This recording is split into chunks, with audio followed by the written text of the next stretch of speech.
merci. Bon, il nous reste avant la pause café, présentation de cas cliniques. Bon, comme on a commencé un peu tardivement et par rapport à l'organisation, donc on va présenter juste un seul cas clinique. On n'a pas la pause café, on va les restes de cas cliniques, on laisse la deuxième séance.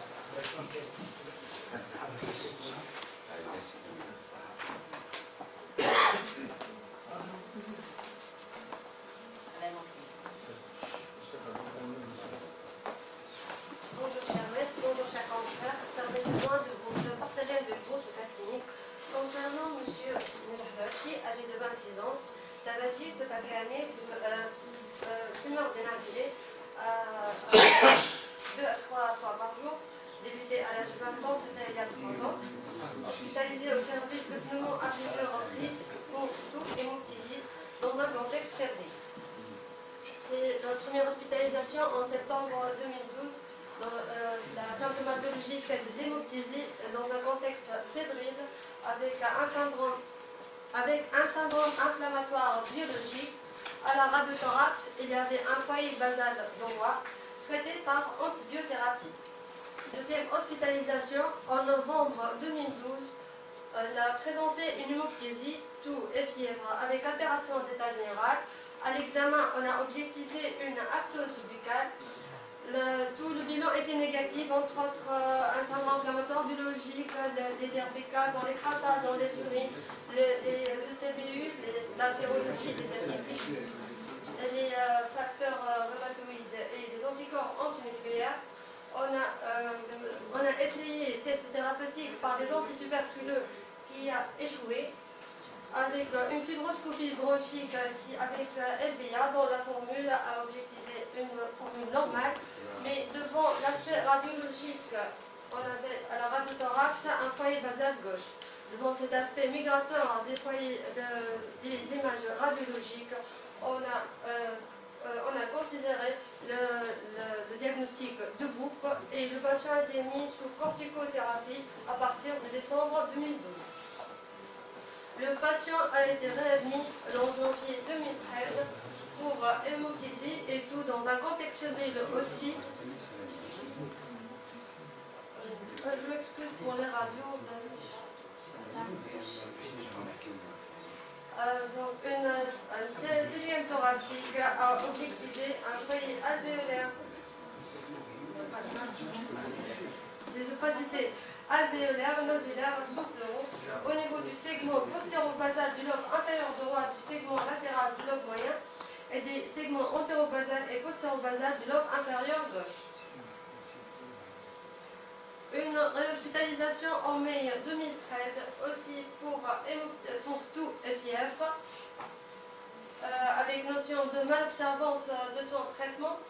Les anticorps antinucléaires et les facteurs rhumatoïdes étaient négatifs, toujours négatifs. Une TDM thoracique a montré condensation sous-pleurale traversée par un bronchogramme aérique au niveau du frôleur, des segments postérieurs et latéraux-basal droit et segments antéro-basal gauche. Nodules sous-pleuraux du segment ventral du lobe supérieur droit et latéraux-basal, du frôleur droit et du segment antérieur du lobe moyen. Devant cet aspect est cadrant avec une pneumonie organisée. Une autre hospitalisation en décembre 2013 pour toux, dyspnée, d'effort et hémoptysie. Une TDM thoracique, persistance des condensations nodulaires parenchymateuses entourées de verres de colis basal bilatéral. Le patient a présenté en janvier 2015 une détresse respiratoire avec hémoptysie de grande abondance nécessitant son hospitalisation en service de réanimation. Une angio TDM réalisée a objectivé une embolie pulmonaire bilatérale et massive. Le patient a été, après avoir jugulé cette hémoptysie, le patient a été traité par héparine non fractionnée, puis 5 francs 3 quarts par jour. Mais en février 2015, il a récidivé sur cette hémoptysie de grande abondance avec une détresse respiratoire, un surdosage par AVK a été éliminé par un INR à 2,8, enjeu TDM thoracique, une embolie pulmonaire de l'artère lobaire inférieure droite, ainsi que la branche segmentaire de division, l'artère lingulaire et l'artère segmentaire du segment ventral du lobe inférieur gauche, foyer de condensation parenchymateuse avec collapse totale du lobe moyen La conduite était de mettre le patient sous héparine, mais malgré l'héparinotherapie bien adaptée et l'absence d'amélioration, on était obligé de mettre en place un filtre CAD. Ce patient nous a été adressé au service de pneumologie après avoir séjourné en réanimation. Donc, à l'examen, le patient était en conscient coopérant, fréquence respiratoire correcte, sature à 98%, une tension, fréquence cardiaque correcte. À l'examen, on a objectivé aptose buccale, cicatrice de lésions génitales et lésions cutanées de folliculite. À la biologie, c'était correct avec les dents à 11 800, hémoglobine à 11. Et une correcte à la radiothorax. Il y avait des images réticulaires à basale droite en rapport avec une téléctasie basale. Écho Doppler veineux des membres inférieurs a objectivé une thrombophlébite droite profonde étendue à la veine cave inférieure dans sa partie sous-rénale. Le traitement était de mettre le patient sous une anticoagulation efficace par héparine et une corticothérapie de 0,5 mg par kilo par jour, l'équivalent de prednisone. L'évolution.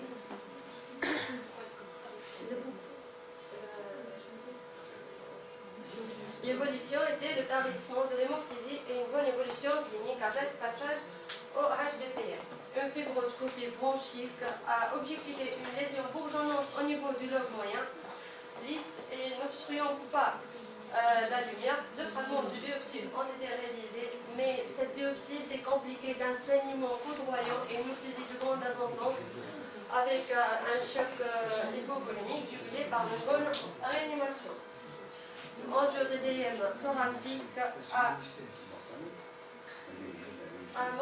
objectivé une TDM en faveur d'une embolie pulmonaire de la pyramide basale droite avec une formation image d'addition infracentimétrique de la branche lobaire inférieure de l'artère pulmonaire droite en amont de la thrombose, se prolongant à l'origine du lobe moyen en faveur d'une lésion anévrismale. Devant cet aspect, une enquête d'étiologie a été entamée avec une maladie systémique qui était suspectée. On a refait le bilan immunologique, les anticorps sont toujours négatifs, les facteurs hématoïdes aussi, un HIV aussi négatif, et pour la biopsie, c'est revenu négatif.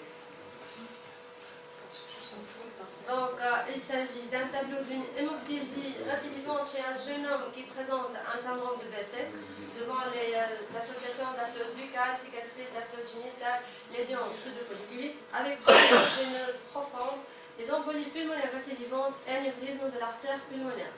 Ce tableau s'intègre dans le cadre du syndrome de Hughes-Steuben. Le syndrome de Hughes-Steuben est décrit pour la première fois en 1959 par deux médecins britanniques, John Peterson Hughes et Peter John Engel Steuben, qui ont décrit dans leur étude comportait 4 jeunes de sexe masculin qui avaient en commun une thrombose veineuse profonde, anévrisme de l'artère pulmonaire. Cette maladie est rare. En effet, la prévalence est toujours inconnue. Moins de 50 cas ont été rapportés de la littérature depuis sa description. Elle atteint surtout les jeunes hommes entre 20 et 40 ans. C'est une maladie auto-immune dont l'étiologie est toujours inconnue. S'agit-il d'une variante de la maladie de B7 ou une entité à part? Certaines publications ont posé cette question, mais on n'a pas toujours de réponse. Cliniquement, ce syndrome comporte des signes non spécifiques de l'anévrisme de l'artère pulmonaire, tels que l'hémoptysie, la toux, la dyspnée, la douleur thoracique, des signes d'hypertension pulmonaire, le tout dans un contexte d'antécédent de thrombose veineuse profonde. Une fièvre et l'hypertension intracrânienne peuvent être présentes. Donc, le diagnostic positif, c'est l'association de la clinique avec l'association de thrombose veineuse profonde et anévrisme de l'artère pulmonaire, et aussi des antécédents et l'imagerie par la radiothorax et le scanner multibarrette. Le scanner multibarrette pour mettre en évidence l'anévrisme de l'artère pulmonaire. L'histologie, les examens histologiques montrent une obstruction de la paroi artérielle, une infiltration lymphomonocytaire périvasculaire au niveau des capillaires et des fémurs. Comme pour le traitement, on va initier par une corticothérapie avec un traitement cytotoxique associant la cyclophosphamide en IV initialement relayée par l'azithromycine par voie orale pour contrôler l'anévrisme de l'artère pulmonaire. Et malgré les thromboses veineuses, les anticoagulants sont contre-indiqués du fait du risque de rupture de l'anévrisme de l'artère pulmonaire. La résection chirurgicale est une procédure efficace réservée pour certains cas, tels que les anévrismes d'artères pulmonaires unilatérales ou localisées. L'embolisation par cathétérisme interventionnel est une approche moins invasive réalisée dans certains cas. Malheureusement, ce syndrome a un mauvais pronostic avec une mortalité élevée due au risque d'hémoptysie massive, due à une rupture de l'anévrisme de l'artère pulmonaire ou l'hémoptysie due à l'hypertrophie artérielle systémique bronchique d'origine ischémique secondaire à l'occlusion de l'artère artérielle pulmonaire. Pour notre malade, il était mis sous corticothérapie à forte dose, Immurel 50, 1,3, et il a reçu une anticoagulation efficace. L'évolution actuellement elle est stable, il n'a pas récidivé son hémoptysie ni sa dyspnée. Donc, le syndrome de Hughes-Surin est rare. Il est caractérisé par l'association d'anévrisme de l'artère pulmonaire et thrombose veineuse profonde. Est-ce une variante de la maladie de B7 ou une entité à part? C'est une question, on n'a pas de réponse. La gestion des patients atteints du syndrome de Hughes-Surin qui développent une hémoptysie massive est souvent difficile et nécessite des soins de soutien avec traitement immunosuppresseur.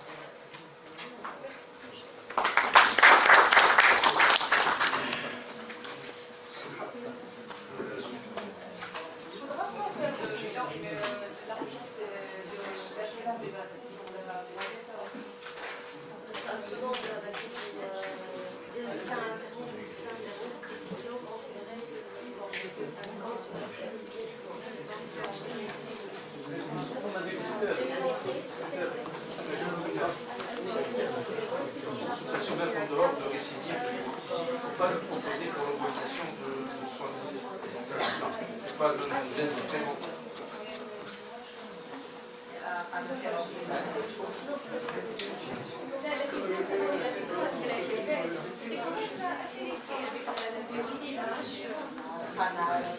Il n'y avait pas avec l'anévrisme,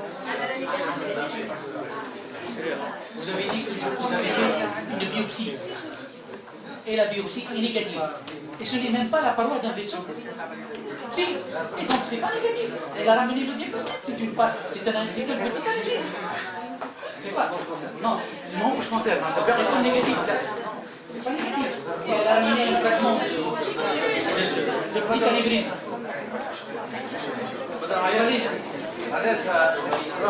Les plus grandes séries de maladies de décès, c'est les plus vieux, c'est les 88, c'est Al-Qadr Ayoub, la revue verte, les premiers cas, les plus grandes séries, la revue verte 88-87. Avec des années. Il y avait des cas qui ressemblent à ça.